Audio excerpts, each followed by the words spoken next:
Election की जो credibility है वो हमेशा से क्वेश्चन मार्क रही है पाकिस्तान में, और इस वक्त भी है। और इसके नतीजे में जो ट्रिब्यूनल्स बनते हैं, उन ट्रिब्यूनल्स के हवाले से अब हुकूमत ने इलेक्शन एक्ट में तरमीम कर दी है।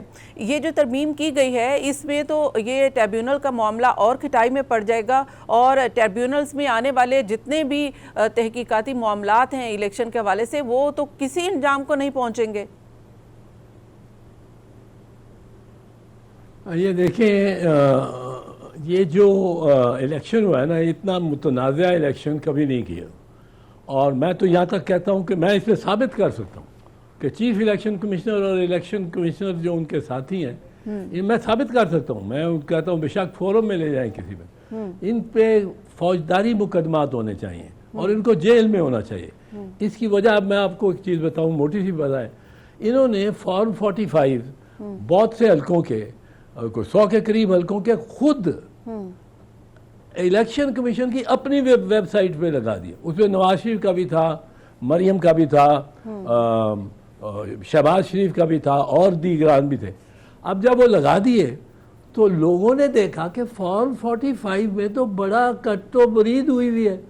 इसमें तो 14 को 414 कर दिया मियां नवाज शरीफ के, और 20 को 620 कर दिया है, और 3 को कहीं 8 कर दिया है, 2 को 5 कर दिया है।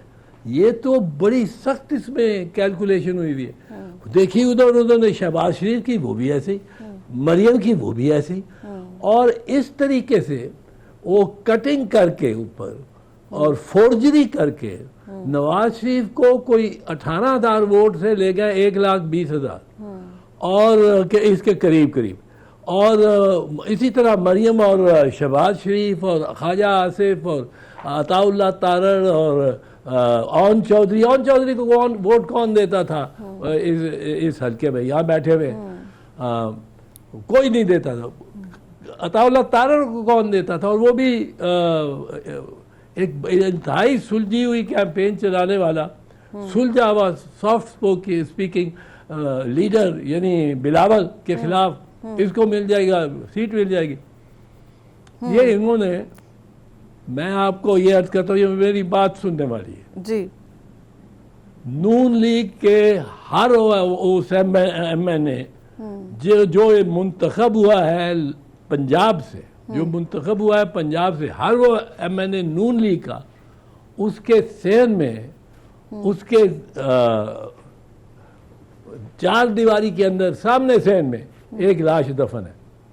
हर नून लीग का जो MNA, लामती तौर पे कह रहा हूँ, बिल्कुल एक लाश दफन है। उसने उस लाश को छुपाना है, और कम से कम 1 साल के लिए उसको किसी को करीब नहीं आने देना, किसी को हवेली के अंदर दाखिल नहीं होने देना कि वो लाश को न पहुंचे। वो लाश क्या है?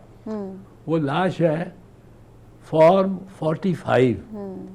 इन्होंने हर कीमत पर फॉर्म 45 छुपानी है। अगर नवाज शरीफ की फॉर्म 45 आप देखें, और इन्होंने खुद दिखाई है, पेश की है, तो उसमें इतना ज्यादा वो भरा हुआ है।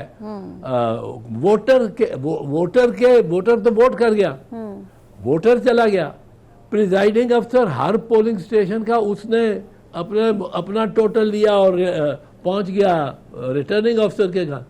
अब हर पोलिंग स्टेशन से कितने वोट किस कैंडिडेट को मिले, उन्होंने एक चार्ट बनाया जो फॉर्म 47 है, फॉर्म 45 है, जो फॉर्म 45 है, उसमें हर उम्मीदवार के और हर पोलिंग स्टेशन के उन्होंने दे दिए, दर्ज कर दिए जो वोट आए थे। अब ये फॉर्म 45 या राजा सुल्तान सिकंदर के पास पहुंचे, उसने कहा ये तो हार गया नवाज शरीफ, ये तो मर गए हम, ये तो उड़ गया, सारा लंदन प्लान खत्म हो गया।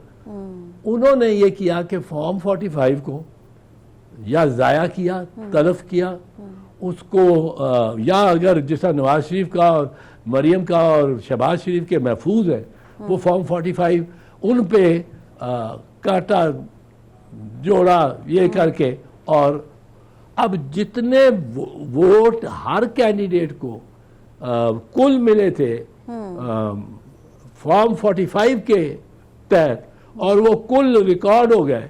ये कैंडिडेट का कॉलम, ये पोलिंग स्टेशन का कॉलम, हर एक के खाने में कितने वोट मिले, वो टोटल रिकॉर्ड हो गया। उसमें नवाज शरीफ बहुत पीछे था।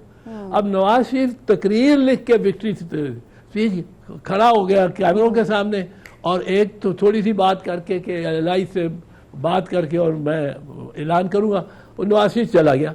अब नवाज शरीफ वापस नहीं आया क्योंकि हर तरफ से फोन आने शुरू हो गए इलेक्शन कमीशन को कि ये तो कोई और ही गेम निकल रही है, ये तो हमारे फॉर्म 45 फॉर्म 47 से मिलता ही नहीं, क्योंकि फॉर्म 45 में जो टोटल होता है टोटल वो फॉर्म 47 में एक मरतबा लिखा जाता है। अब उसमें तफावत नहीं होनी चाहिए।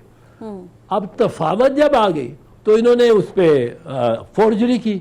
अब फोर्जरी जब कर रहे हैं और को 15 दिन बाद इन्होंने 15 दिन 16 दिन तक तो कोई फॉर्म भी नहीं लगाया, फिर इन्होंने को बनावटी अपने किए हुए वो लगाए हुए। असली फॉर्म कैंडिडेट बगल में लिया फिरता सलमान राजा, वो असली फॉर्म 250 फॉर्म लिए फिर रहा है। अब ये फंस गए।